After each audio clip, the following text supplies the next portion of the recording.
ज्ञानतिमिरान्धस्य ज्ञानाञ्जनशलाकया चक्षुरुन्मिलितं येन तस्मै श्रीगुरवे नमः। हे कृष्ण करुणा सिन्धो दीनबन्धो जगत्पते गोपेश गोपिका कान्त श्रीराधा कान्त नमोस्तुते। तप्त कांचन गौरांगी राधे वृंदावनेश्वरी वृषभानुसुते देवी प्रणमामि श्रीहरि प्रिये। आनंद लीलामय विग्रहाय हेमाभदिव्य छवि सुंदराय तस्मै महाप्रेम रसा प्रदाय श्री चैतन्य चंद्राय नमो नमस्ते।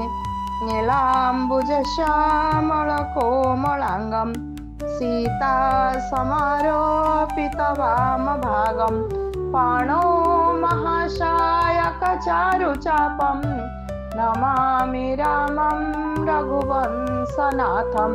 नमस्ते पवनपुत्र राक्षसदर्पदळन लंकापुरी विध्वंसन श्री हनुमान नमोस्तुते।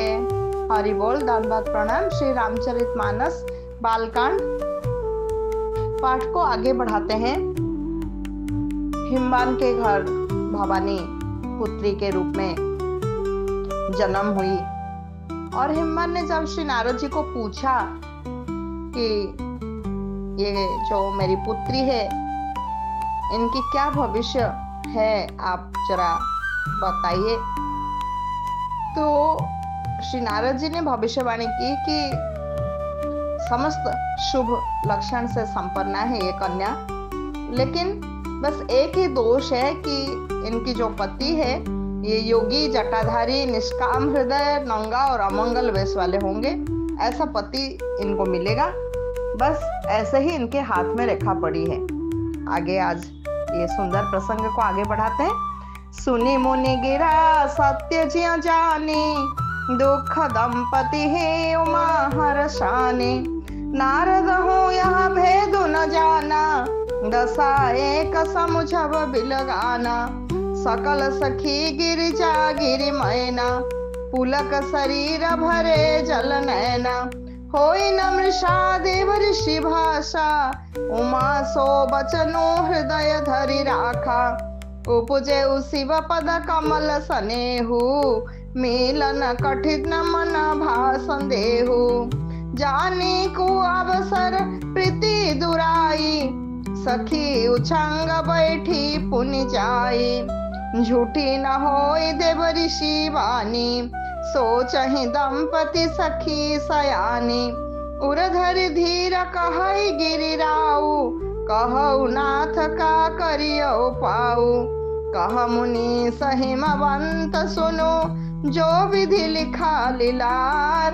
देव दनुज नर नाग मुनि कौन मेट निहार। सियावर राम मेरे प्रभु राम जय सिया राम जय जय सिया राम जय सिया राम जय जय सिया राम। नारद मुनि की वाणी सुनकर और उसको हृदय में सत्य जानकर पति पत्नी हिमवान और उनकी पत्नी मैना उनको बहुत दुख हुआ, परंतु पार्वती जी अत्यंत प्रसन्न हुई। नारद जी ने भी इस रहस्य को नहीं जाना, क्योंकि सबकी बाहरी दशा एक सी होने पर भी भीतरी समझ सबकी भिन्न भिन्न थी। सारी सखियां पार्वती, पर्वतराज, हिमवान और मैना सभी के शरीर पुलकित थे और सभी के नेत्रों में जल भरा था। देवर्षि के वचन असत्य नहीं हो सकते, यह विचार कर पार्वती जी ने उन वचनों को हृदय में धारण कर लिया। उन्हें शिव जी के चरण कमलों में स्नेह उत्पन्न हो आया, परंतु मन में यह संदेह हुआ कि उनका मिलना कठिन है। अवसर ठीक न जानकर उमा ने अपने प्रेम को छिपा लिया और फिर वे सखी की गोद में जाकर बैठ गई। देवर्षि की वाणी झूठी न होगी, यह विचार कर हिमवान, मैना और सारी चतुर सखियां चिंता करने लगी। फिर हृदय में धीरज धरकर पर्वतराज ने कहा, हे नाथ, कहिए अब क्या उपाय किया जाए।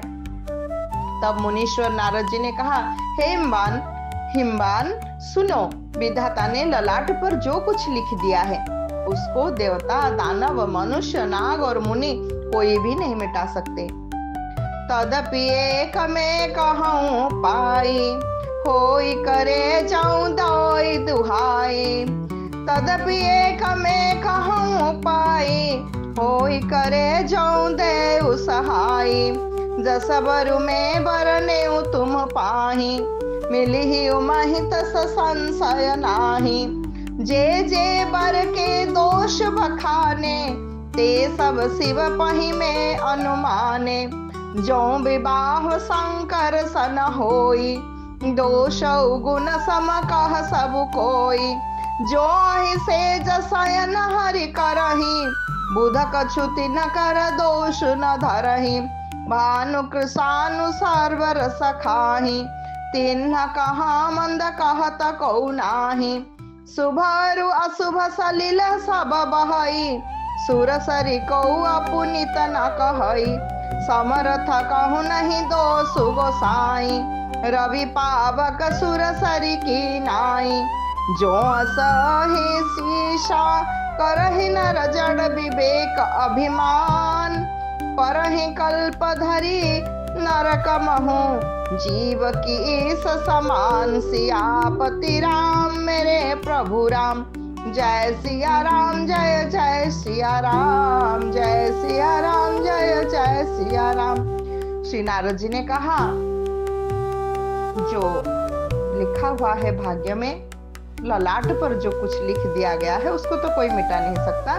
तो भी एक उपाय मैं बताता हूँ, यदि दैव सहायता करे तो वह सिद्ध हो सकता है।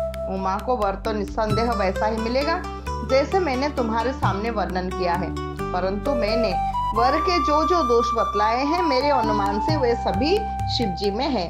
वो समस्त दोष शिव जी के हैं। यदि शिव जी के साथ विवाह हो जाए तो दोषों को भी सब लोग गुणों में समान ही कहेंगे। अब शिव जी के पास दोष क्या? अगर शिव जी के वो सारे लक्षण हैं उनके पास, तो शिव जी के पास तो जाके सारे मंगल ही मंगल हो जाते हैं। तो तब ये समस्त दोष गुण हो जाएंगे। जैसे विष्णु भगवान शेषनाग की सया पर सोते हैं तो भी पंडित लोग उनको कोई दोष नहीं लगाते। सूर्य और अग्निदेव अच्छे बुरे सभी रसों को भक्षण करते हैं, परंतु उनको कोई बुरा नहीं कहता।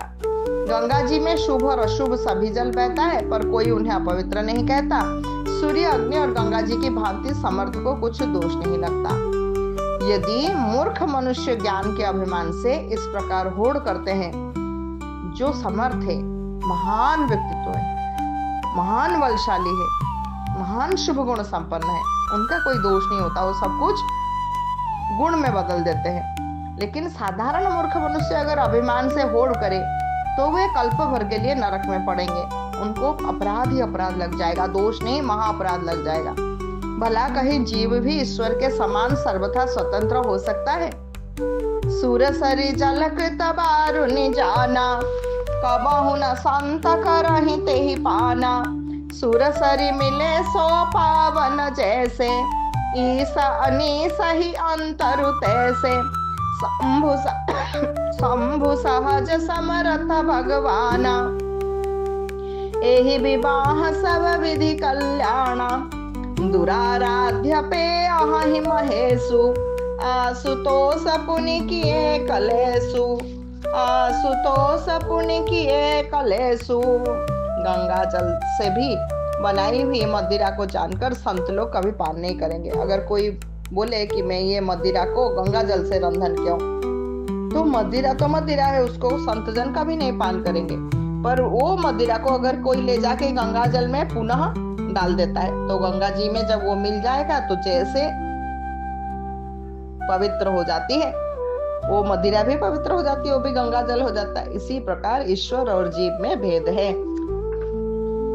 शिव जी सहज और समर्थ है क्योंकि वे भगवान है, इसलिए इस विवाह में सब प्रकार कल्याण है। परंतु महादेव जी की आराधना बड़ी कठिन है, फिर भी क्लेश तप करने से बहुत जल्द महादेव संतुष्ट हो जाते हैं। जो तप करे कुमारी तुम्हारी, भावी उमेट सकहि त्रिपुरारी। यद्यपि वर अनेक जग माही, एहि कहा शिवत जी दूसर नाही। वरदायक प्रणतारति भंजन, कृपा सिंधु सेवक मन रंजन। इच्छित फल बिनु शिव अवराधे, लही न कोटि जोग जब जप साधे, अस कहि नारद सुमरि हरि, गिर जाहि दिन आशीष, होई ही यह कल्याण अब संशय तजहु गिरीश, सियावर राम मेरे प्रभु राम, जय सिया राम जय जय सिया राम, जय सिया राम जय जय सिया राम। शिव जी सहज ही समर्थ है क्योंकि वे भगवान हैं, इसलिए इस विवाह में कल्याण है। और नारद जी ने कहा, यदि तुम्हारी कन्या तप करे तो त्रिपुरारी महादेव जी होनहार को मिटा सकते हैं। यद्यपि संसार में वर अनेक है, पर इसके लिए शिव जी को छोड़कर दूसरा वर नहीं है। हरि बोल हरि बोल हरि बोल। उन्होंने अंत में श्री नारद जी ने इतना तो कह दिया कि हिमवान आपकी पुत्री के लिए शिव जी को छोड़कर और कोई वर नहीं है।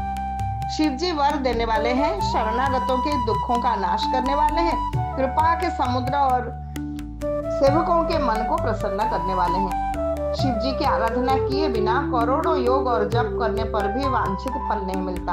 ऐसा कहकर भगवान का स्मरण करके नारद जी ने पार्वती को आशीर्वाद दिया और कहा कि हे पर्वतराज, तुम संदेह को त्याग कर दो, अब यह कल्याण ही कल्याण होगा। इस प्रकार कहकर आशीर्वाद देकर नारद जी वहां से चले।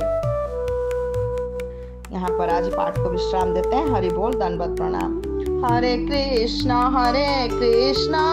कृष्ण कृष्ण हरे हरे, हरे राम राम राम हरे हरे, हरे कृष्ण कृष्ण कृष्ण हरे हरे, हरे राम राम राम हरे हरे। निताई गौर हरि बोल हरि बोल हरि बोल हरि बोल।